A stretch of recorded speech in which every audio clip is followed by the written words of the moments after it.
এদিক তাকাও, তোমার আজকে একটা প্রশ্ন করি। হুম। এদিক ফেরো। প্রশ্নটা হচ্ছে, আমার ভাই তো সবসময় বলে মুসলিম হয়ে যাবে ও বড় হলে, তোমার কি কোনো আপত্তি আছে? আপত্তি খাওয়া না থাকি, তুমি বড় হয়ে যে মুসলিম হয়েছো, আমি আপত্তি করলেও কি তোমার ঠেয়াতি পাচ্ছি? হ্যাঁ, কারণ ও যদি বড় হয়ে বোঝে যে না আমার দিদি সঠিক পথে গেছে, আমিও যাব সেই পথে যাবে।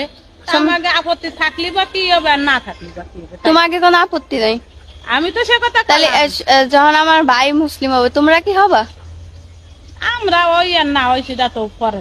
তুমি কি কর, তুমি বাবা মারে কি করবা? বাবা মারে ইসলামের দাওয়াত দেবো, কারণ যে আর মন জোর করে তো কেউ মুসলিম বানানো যাবে যাবে না, হ্যাঁ। কারণ যে সে তো ইচ্ছাকৃত ভাবে হচ্ছে না, হ্যাঁ, যদি এটাই। সে নিজের ইচ্ছা হয় সেটা মানা যাবে। হ্যাঁ, এমনি যেরকম এমনি আমরা আমি- দাওয়াত দেবো, তাই না? হ্যাঁ। এমনি আমরা দুই ভাই বোন বাবা মার সবসময় দাওয়াত দেবো।